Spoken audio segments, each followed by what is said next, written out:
So if you can find your seat, I'm going to invite Craig Curry up here to the front to give our invocation and get us started. Father Michael had an unexpected emergency this morning, and so Craig is going to step in and give our prayer.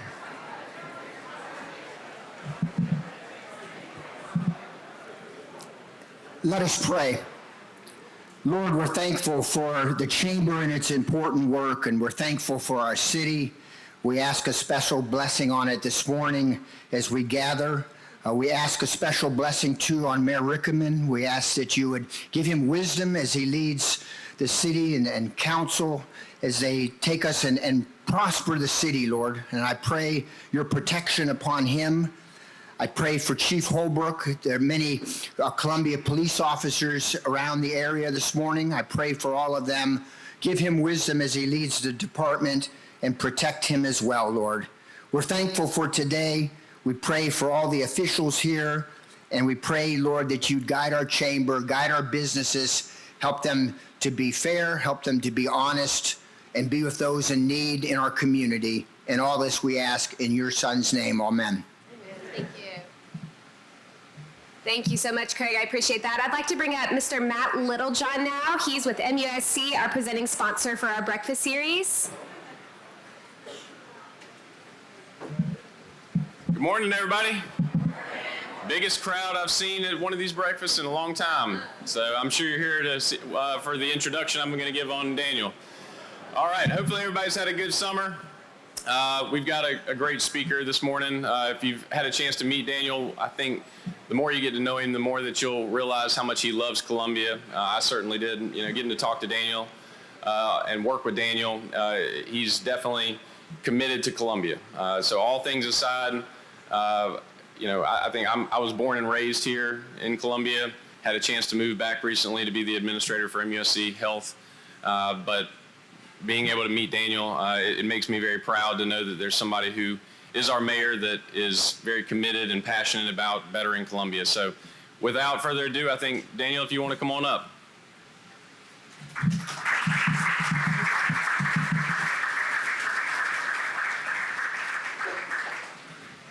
Good morning, everyone. Good morning. It's good to see y'all all here. It's an exciting time in Columbia. I do want to take a few minutes to reach out and acknowledge our senior city staff that are here. I know that Pam Benjamin's here. I see Jeff Palin. Can y'all, there's Clint Sheely, some of our other folks. Chief Holbrook is here. Chief Jenkins is here. Our senior staff over at our mayor's office is all here. We've got an incredible staff. I see Greg Williams from Economic and Ryan and Elle from Parking. If you got a parking ticket, Elle's here. She'll probably give you a validation. But I'm glad to see you all here. We're really excited where we are. We're doing our third year in our town hall tours. And part of our town hall tour really was to kind of get away from just a regular state of the city and have an opportunity to engage in our community and share. And for the next 3.5 hours, we're going to be talking about all the things that are going on in Columbia. So sit back, relax. There's a massage button at the bottom of your chair to help you get through the time. But no, seriously, folks, there's so much really to talk about what's happening in our community right now that it's really hard to condense it down. But we spent a lot of time. 3.5 years ago when we came into office, we made a commitment as a council and a city to invest in ourselves. And meaning invest in our employees, invest in technology, invest in training, invest in our parks, in our infrastructure, our water system. Go after every grant, every opportunity that we had to grow this city. But one of the pieces that was always missing was our story, the marketing part. At one point, when you turned around, there were 7 different stories about Columbia. And unfortunately, a lot of them weren't how we needed to sell ourselves. So we took the time and we put an RFP out. We brought in a group to help us redefine ourselves. We have a new logo. We have a new catchphrase, as we say, together we are Columbia, because it's true, because it's about collaboration, it's about partnerships. And that's what we've done. We've created partnerships and collaborations all the way across. And if you go back 3.5 years ago, maybe 4 years ago, In the competitive study, there was a lot of conversation around what are the negatives of Columbia, and one of them was collaboration was a negative. I think we've changed that by working together and driving it. And part of our job and my job every day, not only promoting our city, but is creating those relationships, connecting. And it's great because the partnerships are great. I want to take a minute and acknowledge we've got Paul Livingston here from County Council, Leonardo Brown, our administrator. That's partnerships. That's city and county working for the Midlands. That's why Richland County is growing the way it is. Why? Because we're working together to improve the quality of life, economic development. When you look around and you see what's happening, the Midlands, just this past Thursday, we had the Midlands Mayor's Luncheon.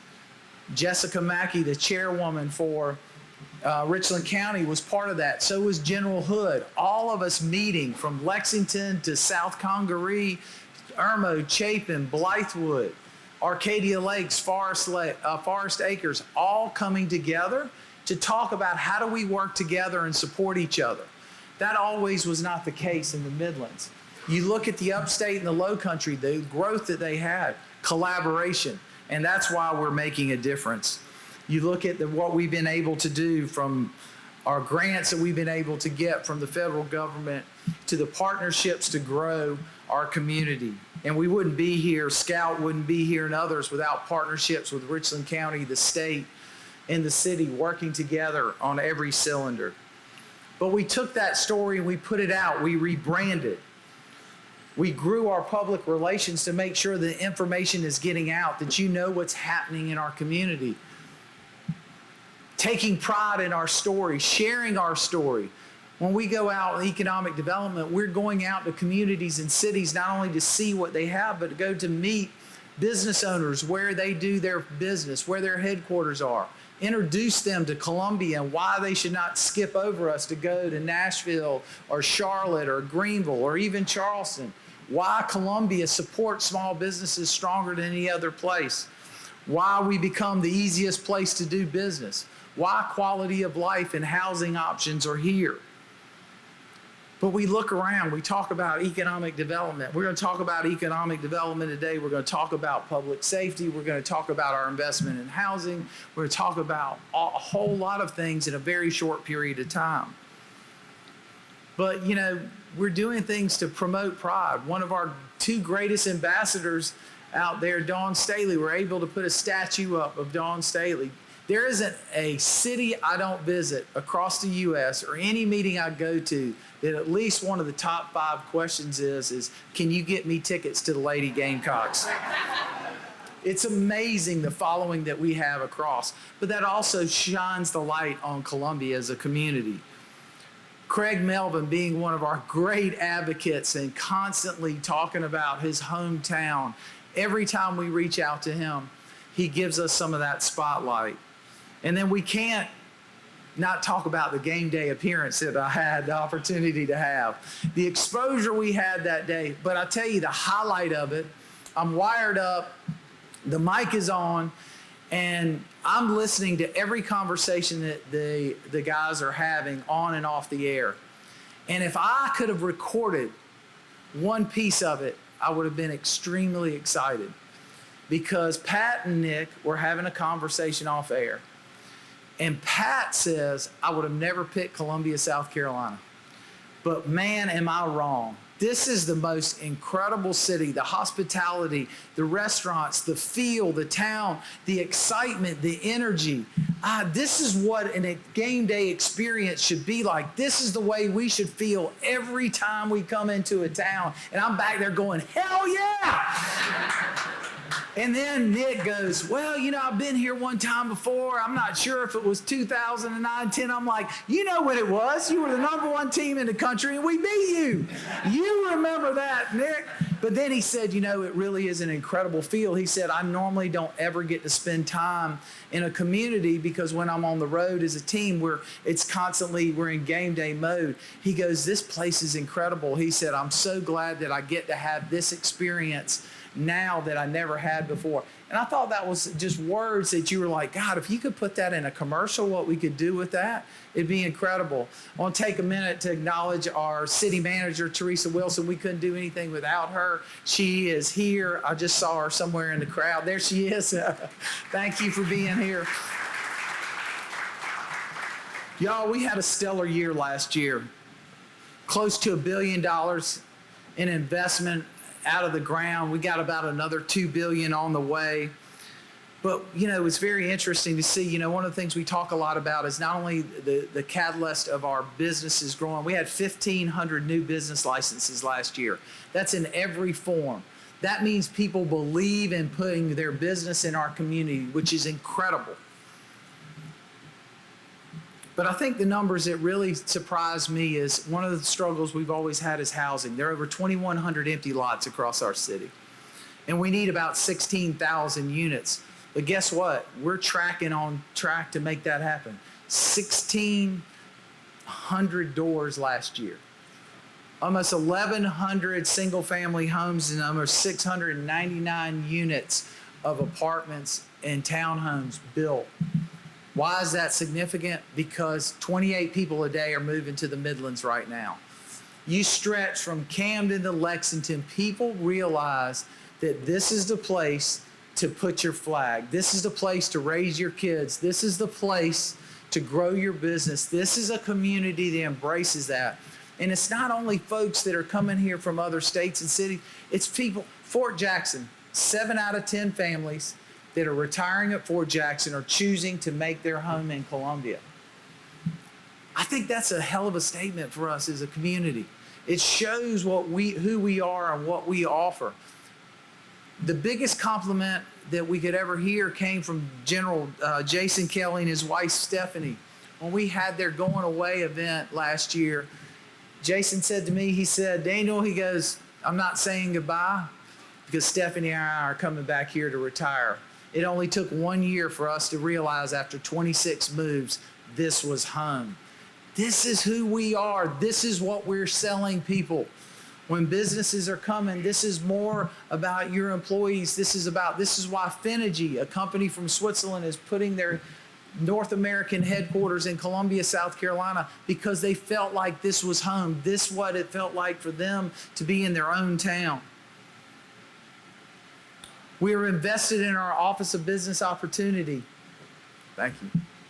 Our business opportunity has hosted over 3,000 attendees, helped get disadvantaged businesses in our community involved in over $17 million worth of awarded projects. Our Men of Protege program were awarded $25 million worth of projects. Those are significant, but it's not enough. That's not where we're stopping. Every day we are figuring out ways how to connect our local businesses and how we can help them take part in the millions of dollars that we're going to spend. We want those dollars to stay here. And y'all, we haven't figured it all out yet. We're not perfect yet, but we're striving every day. We're giving our staff the autonomy to make decisions. We're giving them the training. We've taken advantage of the Bloomberg Harvard program. We've been able to send 4 departments to have training and create networks with other city employees across the nation, the same networks that I have the advantage of as a mayor to be able to connect with, to bring these ideas and resources to our table. We've invested in third party to help us go after every grant that's available. We were awarded close to $300 million last year, 204 for the rail realignment program on Assembly Street that we've been talking about since the book was published in 1905. So 120 years later, we're going to get it done. Yeah, come on. This is exciting. Come on, people. We're getting things done. We're investing. We're getting things. Finley Park. 7-year finance, no 30-year bond, 7-year finance to get Finley Park done. $25 million, the jewel of our thing.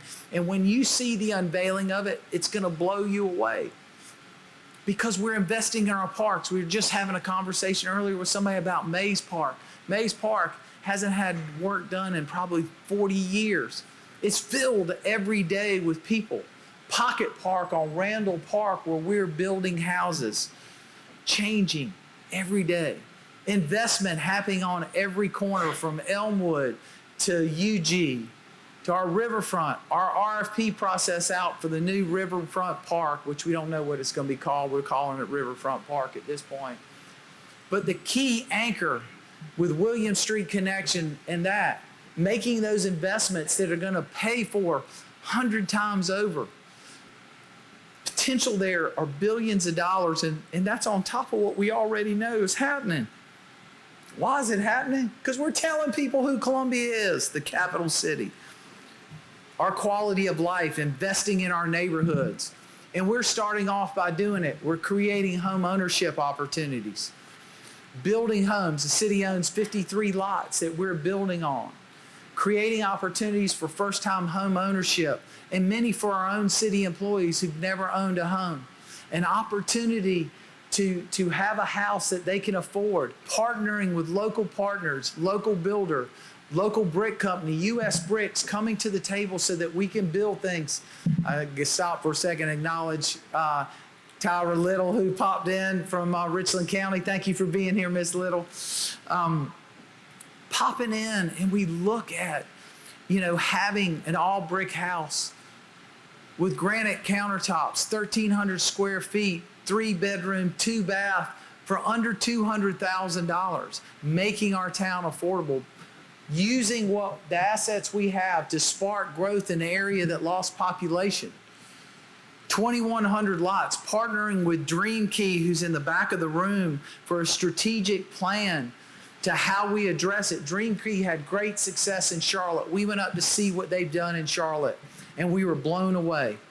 Not only blown away, we were just, why should we not have this? Why should not that multifamily and single family and duplexes and townhomes, and taking an area that was a former housing authority project and turning it into several neighborhoods, each with its own little characteristic, but something for everybody, something for somebody who wants to be a homeowner, somebody who wants to be a renter, somebody who's a senior who needs to get out of their home and get into a place that they can age in and have an active, lovely life. That's what we're doing. We're using our community development that celebrated 50 years, taking advantage of CDBG grants and home investment funds, taking those monies, $1.5 million last year, $1.8 million, $3.9 million, going to build homes in the communities, taking advantage, partnering with the state. I want to thank Representative Leon Howard, Senator Devine, and Representative Chris Hart for capturing funding for us to prove a model that works. Those houses that we're building and the weatherization programs, y'all, we were able to put almost 65 homes, new roofs, new windows, wiring, air conditioning, kitchens, rebuilding houses so these folks can stay in their homes. Rebuilt 3 of those houses that, I have to be honest with you, if y'all had walked through and seen the conditions that some of these folks were living in, you would have been embarrassed for our community. Able to rebuild it. And guess what? We shared that model with the State Housing Authority. They were amazed at what we were able to do. Now we have an opportunity next month to share it with HUD, with the Secretary of HUD, as we look at them and say, if you allow us to have the freedom to do with the funding and you take the regulations out with what we've been at, look what we can achieve. Because in America, we need 4 million homes right now. 4 million homes just to catch up. Think about the leverage we could do, because if I had to do that with all the regulatory using HUD money, I'd be at 250. And it would take me 9 months, not 70 days to turn around. We're doing that with partnerships and working in our community, working in other areas across the city. I mean, our first homes are being built in the Belmont neighborhood, in Booker Washington Heights, in Martin Luther King, in the Pinehurst neighborhood, Congaree Point, working with our empowerment zone and our CEZ Inc. to transform 23 acres into a revitalizing project on Bluff Road in Atlas. to embrace part of that community. Yes, that is in the city. That is part of our community. Embracing it. The groundbreakings that we've had in the Lower Waverly, King, and the Jones McDonald neighborhood. We're investing in a headquarters for our police department and our emergency management on Laurel Street, on the 400 block, where we're going to have consolidated our metro, our headquarters, our opportunity for our officers to have the tools, the technology, and the place to continue the work that they're doing. And folks, let me tell you, crime is down. This last year, crime all the way across the board, from shootings to auto break-ins, crime is down. Why? Because not only do we have an incredible police chief and incredible police, we got dedicated officers because we invested in them, in their salaries, in their retention, in equipment, training programs, giving them the technology, the expansion of ShotSpotter, everything that they need to grow. But we need more. We need our legislature to help us. We need red light cameras and speed cameras. We need the things to make areas safer. Technology is the key, because recruitment, we are not fully staffed, folks. I'm not going to sugarcoat it. We'd love to have those extra 80 officers that we would love to have. But recruitment today is hard, because right now, all we're doing is robbing Peter to pay Paul. If I get somebody from Lexington or the Department of Corrections, they're coming to get somebody from me. We're having to be crazy and do different type of marketing and recruitment outside the state. But we can embrace technology really to help. That technology is allowing us to solve cases. It's allowing our officers to have the tools to make sure that they're protecting our community. I heard somebody the other day say that an officer's job was to solve a crime, not prevent it. And I was like, well, I have to disagree with you. I think our job is to prevent it first. And then, unfortunately, if it happens, we need to solve it. So we need the tools. But we're investing in our municipal complex as well, consolidating the majority of our departments in 1401. So that not only do they have the opportunity to interact together, but the efficiency and the effectiveness of having people be able to go from floor to floor to work together. Being able to have better customer service. We're in the customer service business, folks. We don't provide just garbage. We don't just provide planning. It's customer service. That's what we do. And every day we're striving. That's why we're listening to our employees, listening to them on how we improve, because a lot of the reasons that things were held up or slowed down was our own processes, fixing that by listening to those employees. I think about in 2022 when we talked to our customer service folks about the influx of calls. Well, we had people working on the weekends. Well, now we have those folks working during the week when the volume of calls are there, and utilizing call services at nights and weekends. So we have the people in the bulk so we can get those calls addressed, helping people. That's what collaboration looks like. That's what investing in those buildings, taking 221 Divine and partnering in a collaboration to become a tech hub.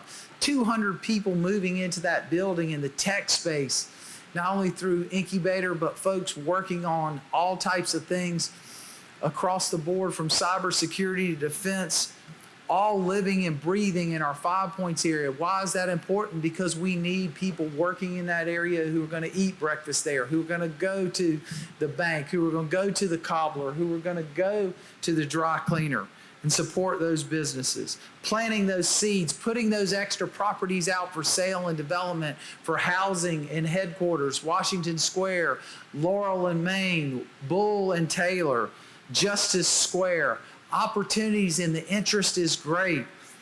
Our new potential development with our DOT property at River and North Main, where it splits. Revolutionary project that can change a corridor. Where else in America can you go and have an opportunity to afford to buy on Main Street where you can look down and say, there's City Hall and there's the state capitol? Ain't a lot of places in America that you can do that and still afford it, but you can in Columbia, South Carolina. Investing in our homeless. One of our biggest challenges and our priorities moving forward is bringing folks to the table to deal with the unsheltered. We've seen an influx of growth.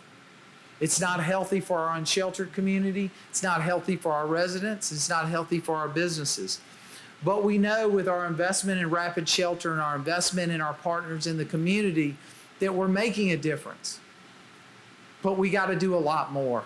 And that's going to be a priority. But I'm proud to say with our Rapid Shelter, having the ability to have put in 100 people into permanent housing, being able to get 212 people into other services that help them, having our police department has embedded them clinicians, our pathway units to help touch. They're averaging 150 touches a month, helping that community. And this is where we're dealing with mental health and addiction, our biggest two challenges in that category.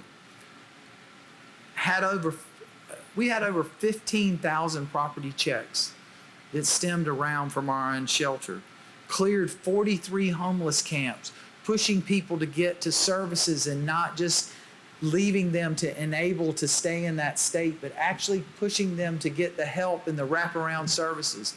Our Rapid Shelter has proved that a single unit will get people in the door, the wraparound services to go. So we as a community coming together to go, what's the next stage and how do we pull in and how do we create this coalition of partnerships to address an issue, to reduce it? Other cities have been able to do it. Houston, Tempe, Reno, do it. Even the incubator in LA that has 89,000 unsheltered is making a difference. Our Office of Neighborhood and Safety Engagement, unbelievable. This started off as violence prevention. This is what we started off with, in changing the name and engaging, being able to help make a difference, engaging with over 9,000 residents, creating the 4-block promise, engaging our churches. We have over 1,000 religious institutions in this community, engaging them to commit to 4 blocks. How do we reduce crime in our community? How do we take care of our community? Because it takes partnerships to do that. Hosted 29 training events, engaged in 18 community-based and faith-based events, secured almost $700,000 in external funding to help fund programs in our highest concentrated areas where we've seen crime. I talked about all the double-digit and reduction in crime. But I have to tell you, there's one statistic that I didn't say, and I really, really feel like we need to talk about it. It is, unfortunately, we do have homicides, but we have 100% homicide clear rate. That's called dedication. That's called using the tools and the training you have to solve those, putting closure to those cases. And I think that's incredible. Our fire department, continuing to invest. I want you to think of some of these numbers, and I wrote them down because I wanted to make sure that you understood. Handled almost 40,000 calls of service last year. Dealt with 576 structure fires. You don't see that on the news all the time. These guys are protecting our community day in and day out. Over 23,000 calls for EMS service and civilian rescues. That's unbelievable. That's partnering together to deal with. That means partnerships, not just one team, that's 2 teams working together to provide the service that we needed. Investing in our fleet upgrades. Y'all, one of the things that has to be a priority is for us to invest in those fire departments. As we move forward, a priority is our firehouses and our equipment. Equipment first, firehouses second. But it's time for us as a community to put a priority there. And we're going to do that together. Investing in our emergency management system. You look at the coordination and things. Now, I want you all to do me a favor. When you get a text message from somebody that tells you to fill up your bathtub, please ignore it. You don't need to do that. Our managing emergent services will tell you if you need to be worried about our water system, but you don't need to be worried about it. But guess what, folks? We started on the canal rehabilitation. Only took us 10 years to get here. Thank you, FEMA and FERC, for taking so long to get it. But I want to thank Congressman Clyburn and Senator Lindsey Graham. The two of them were complete advocates, along with our former mayor, Mayor Benjamin, when he was in the White House. If it wasn't for the three of them, we would still be at the table, not getting the funding and the ability to start that. The canal is our main source of water, but it also allowed us to get an alternative water source that now gives us a direct line into the Broad River, which gives us redundancy. But that's not all. After 2015, we invested in the water system to make sure we could use our Lake Murray plant as well. And we're working on investing heavily in our water system as well, not only to protect our asset, but also wastewater. All the projects that we're doing, we're putting our funding back into the system to protect it for our community, not only to protect your home, your business, but for future growth. Everything we're doing today is for the next 5 to 10 years. Why is that important? Because we're growing. But it is our lifeline, and we're going to continue to do that. There isn't a day that doesn't go by that this city council, our senior staff, and our employees don't wake up every day and say, how do we improve? How do we continue to make our city the strongest? And that's where we start with partnerships. Investing in our communities, making sure that our local businesses have the opportunity to participate, that people have the opportunity for home ownership, that people have whatever. If you want a job today in Columbia, South Carolina, you got it. Because every business in this community is hiring, including us. If you don't have a job and you want one, we'll find you one. That's who we are, and that's what this community is about. We talk a lot about economic development, quality of life, but at the end of the day, our goal in this region is to be the #1 region in South Carolina based on quality of life. Economic development's part of that. Public safety is a cornerstone, and public safety is police, fire. Guess what it also is? Public works. Our public works folks work every day to deal with the 28% of the roads that we own. Remember, 72% are owned to the state, so when you see your state representative, remind them that we need money, all right? But we created partnerships, the penny sales tax.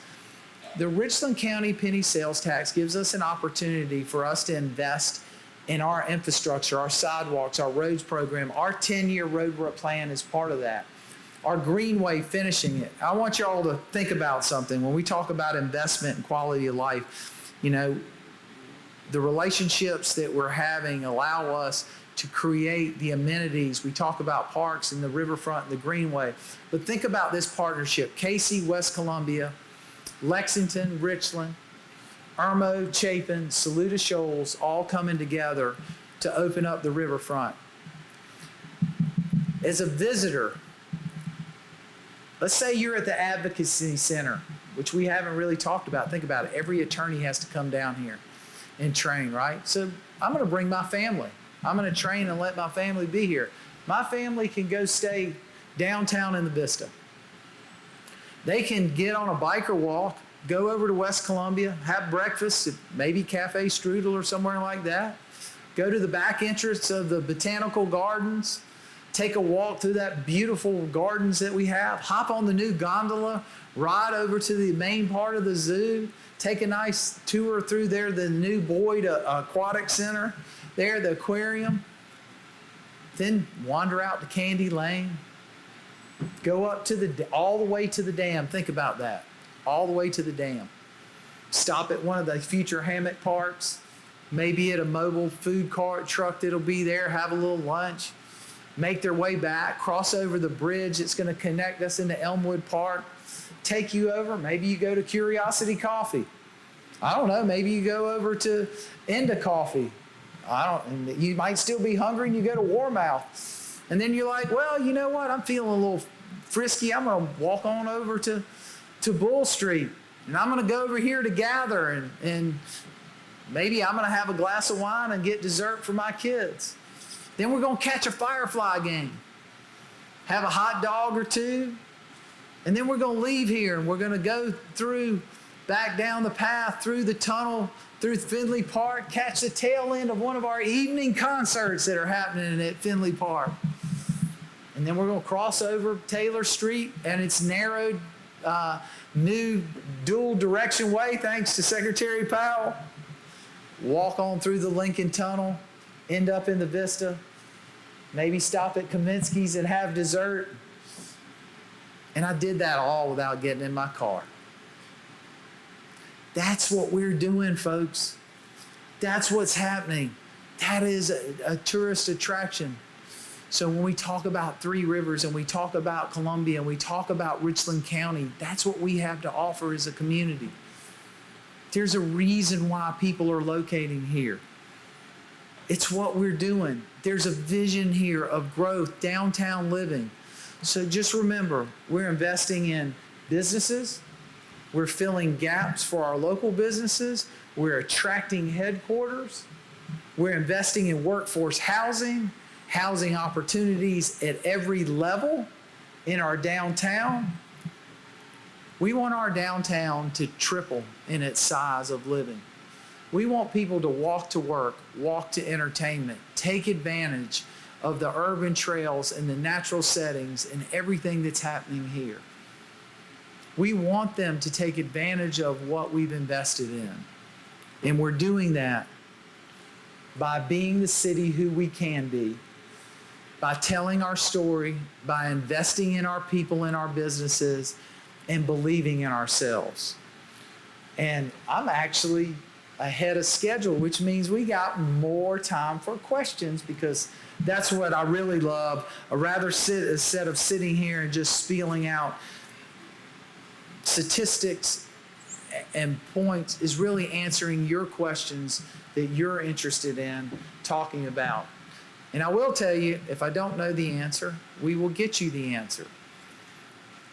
But I want to thank y'all for one, being engaged. I want to thank the Chamber for hosting and constantly being an advocate for our community. I want to thank the folks from the press that are here for telling the story, because the reality is we have so much good to tell, we can't tell it all at once.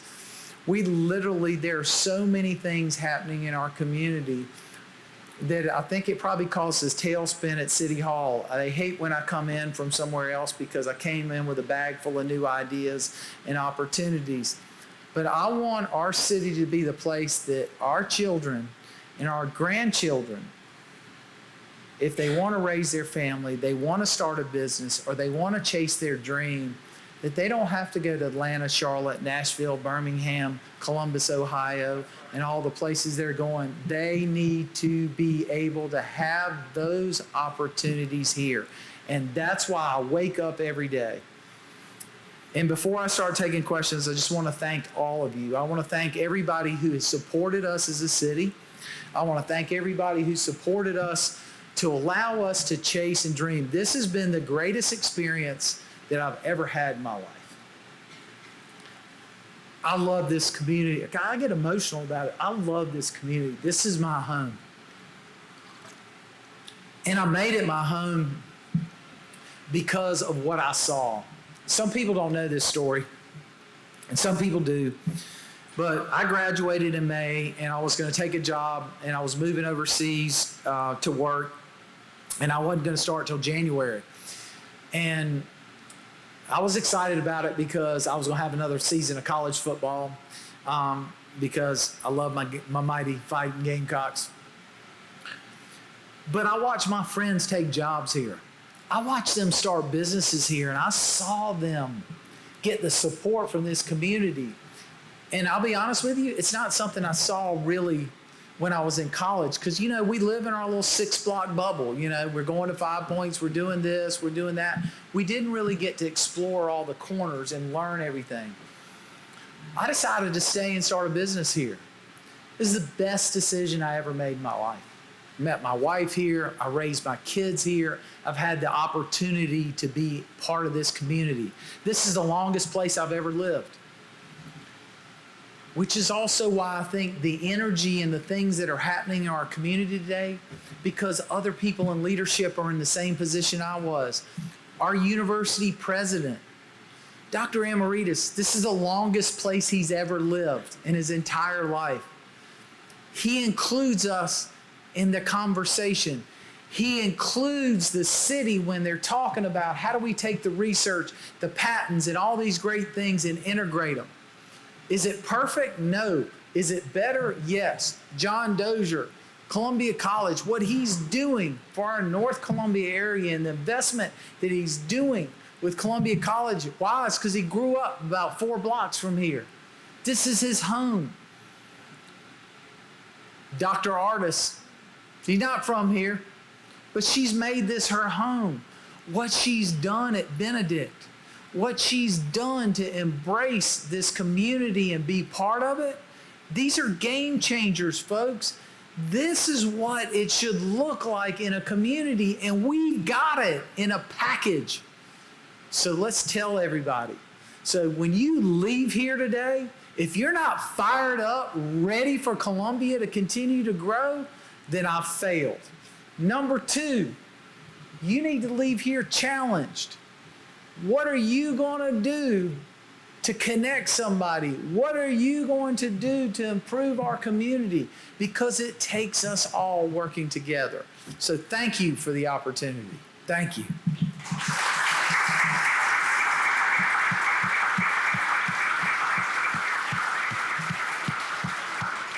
So now the fun part. Question number 1.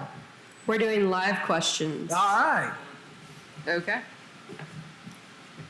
Good morning, Mr. Mayor. Good morning, sir. Thank you for all of your support.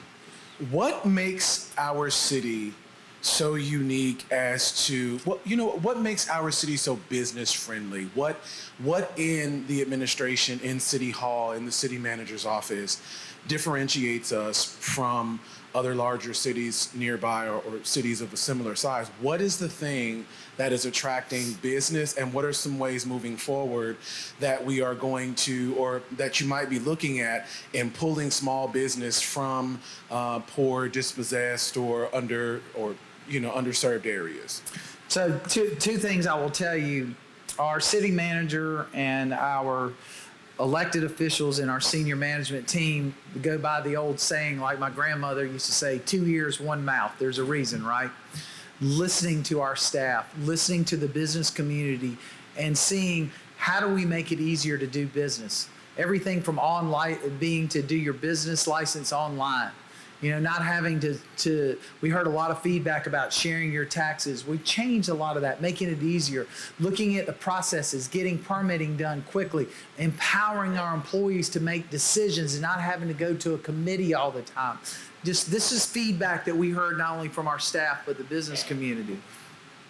The other thing was intentionally looking at how do we drive more business locally, both for our women-owned, our disadvantages, and we've opened probably more women-owned businesses. I would say out of the 35 ribbon cuttings that we've had, I think 75% of them have been women-owned businesses, which is a great thing. It's a testimony to who we are as a community.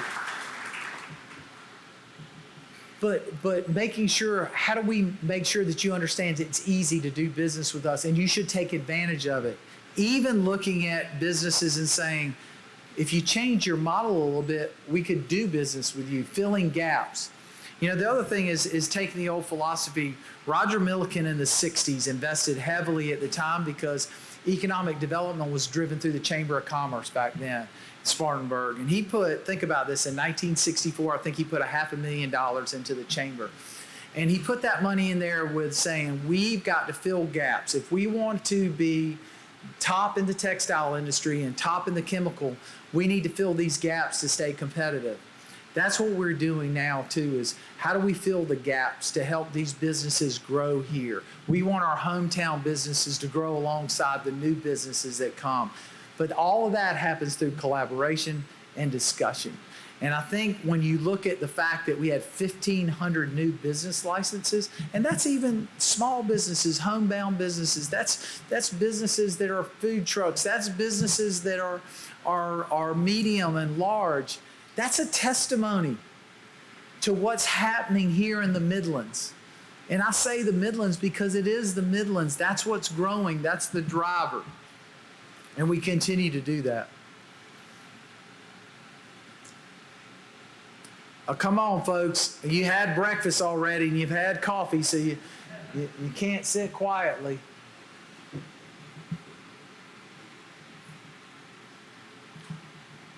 Really? Come on now. I'm just getting warmed up. David. Thank you, Mr. Mayor. Just where do you see Columbia being in 10 years or 20 years? What's the honest short term? I think in 5 to 10 years, people are going to walk around Columbia and the Midlands and they're going to be blown away. They're going to be blown away because some of the fears that they've had or the thoughts or the things that have kept us from growing in the past have gone away. And you're going to see thriving. You're going to see housing. We're not going to have 2,100 empty lots. You're not going to see a city that has a mile in diameter of empty parking lots. You're going to see buildings, people living, working. Think about Main Street. And this is the way I see it. Tree-lined filled streets, underground utilities, people walking around. Think about Main Street. When the announcement that Core Campus was going into the old SC&G, the SCANA building, people were like, oh no, it's crazy, we need a headquarters. But guess what? 678 units created life. It created walkability. Suddenly it changed everything because there was life 18 hours a day. That's what I see. I think about the corners like we own where you have Laurel and Main, and you look at it and you see a tower there with a first floor of retail and restaurants, workforce housing, market rate housing, all incorporated into one building, people taking advantage of the corridors, riding in neighborhoods like Belmont and other areas that have massive empty lots filled with children, young families living back downtown. We lost about 9.5% of our population over the last decade. About 4,000 families left Richland 1. Think about that changing, people moving back into these historic neighborhoods, taking advantage of the investments that we made in parks, where you're riding around, where you have look, we only have less than 46% home ownership, that being over 50. Our riverfront being a tourist attraction. Our history. Think about our history. This city has been involved in everything since the Revolutionary War. And we've never taken that and capitalized on it. This city has been in a role from the Revolutionary to the Civil War to civil rights. Columbia, I don't want to take anything away from another community, but there were a lot of firsts here that we don't get credit for. I think about Miss Fleming. She was the first person who refused to sit in the back of the bus, folks. She was in Columbia, South Carolina. It wasn't happening in Alabama. It happened right here. Think about us taking that history and making it part of the tourism that's going on. We get 16.4 million visitors to here. 4 years ago, we had 5 million people spending the night. Now we're at 5.7. I want us to be at 8 million. Think about that. In 5 to 10 years, if we had 8 to 10 million people spending the night here, taking advantage of our natural tourism on the riverfront and part of that park, our historic tourism that we should be creating and embracing. Think about what that does for restaurants, retail, convenience stores, gas stations, businesses, exposure. Think about the fact that we have people coming here every weekend to take part in the #1 farmers market in America, right here on Main Street in Columbia, South Carolina, in Richland County. I meet more people at that. That's what I see. Every corner filled with people spending their dollars and embracing us and being part of a community. Watching our businesses grow. There's nothing I look at other capital cities in the Southeast. We've grown about 2%. In the last 4 years, we've gone to 4.5%. But Raleigh's at 12.7%. Tampa, double digits. Nashville, double digits. So I know we are the next in the line. People are discovering who we are, and they're doing it because of the people in this community. That's what I see. Yes, ma'am. Would you like a slide? Oh, thank you for speaking, Mayor. Joan Hoffman. I work with Children's Trust of South Carolina. I'm interested in hearing more about the relationship with the city and the school district. So it's been, it's not always been a great relationship, I'll be honest.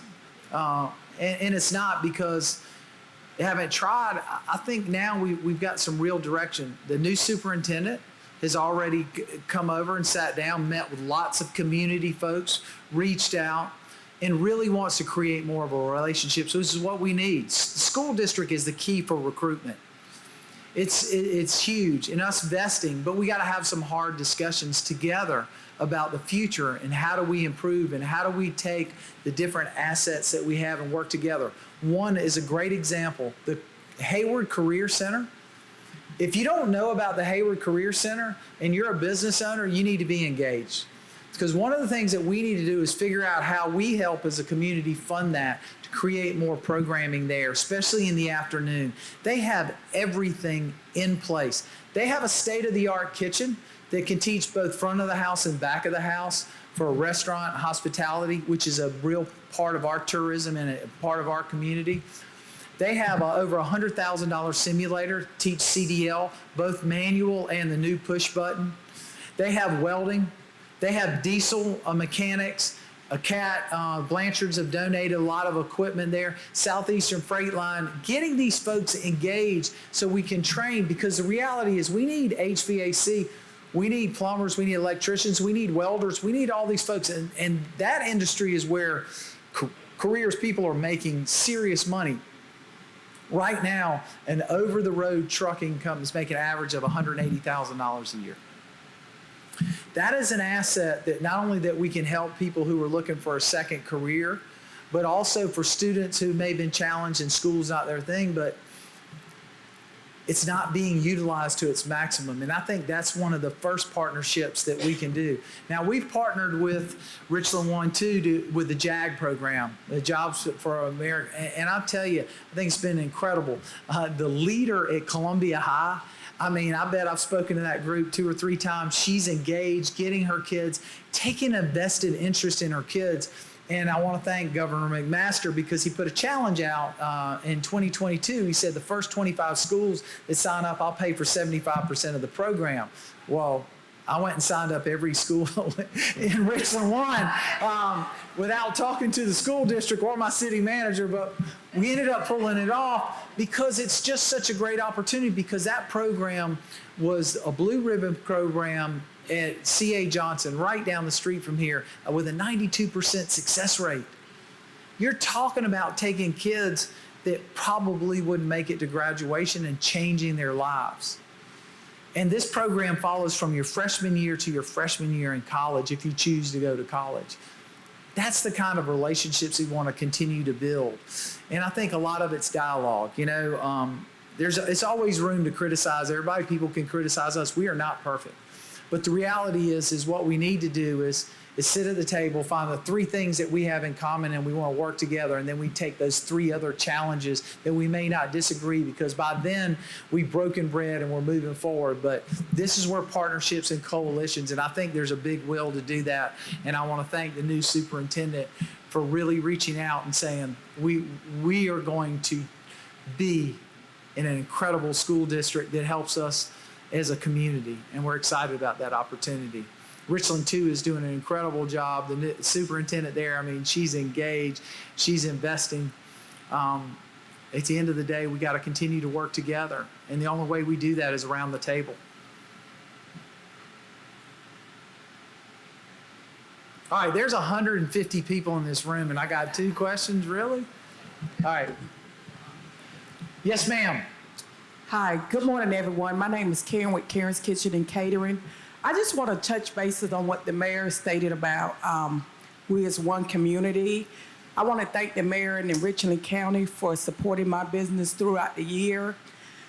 My family have a little history in the city of Columbia. The roof Chris, my grandmother owned that, and she owned some property on Reed Street. But back then, I didn't understand what business was. But thank God I have been an entrepreneur now for 22 years. And thanks to the city of Columbia, ex-mayor Benjamin that stepped in about 15 years ago, I just want to find my roots from what my grandmother built up, and she's no longer here. And I reached out to the ex-mayor, and he invited me into his office. He opened up so many doors to make sure I was successful in my business. So if anybody thinking about this, not in business, and want to grow to be a better business, Richland County and City of Columbia is the place to be. Thank y'all so much.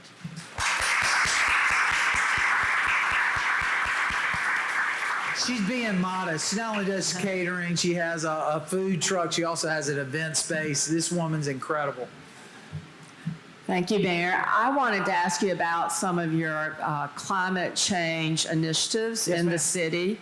I read about municipal solar projects as well as your heat reduction efforts, lowering the overall heat in the city. Would you tell us some more about that? Sure. So a couple things. We ought to be proud. We're the only city in South Carolina that is LEED certified. We're one of 40 cities across the country that have achieved gold LEED certified. That's protecting our natural assets and also making smart decisions for the future. And the reason we're able to do that is that we have CPAC, our Climate Protection Action Council, that is made up members of council in our community that have built us a plan to move forward.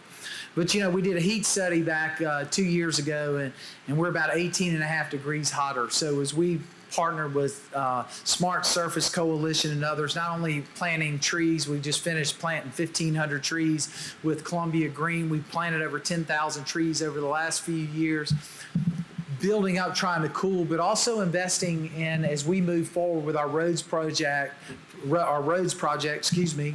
getting into putting a surface reflection on top of that, not only in the buildings that we do, green roofs as we built, but also putting green incentives to help people. Because the more we reflect, the better off we are. But building those coalitions, looking at how do we take advantage of the programming, the direct pay, which it came out of the Inflation Reduction Act, is what used to be called the investment tax credit, and it was always given to businesses. And if you go back in the early 2000s, did some work with Walmart and others, and they all took advantage of it. It allowed them to invest and to get money back for investing in alternative energy sources, everything from solar to compressed natural gas for vehicles, to anaerobic digestion, taking food waste, converting that into energy, all types of projects. And so we have that same too. So now we're investing heavily to take advantage of that. And it's got its challenges. At the same time, it's providing us a way to offset some of our biggest power users.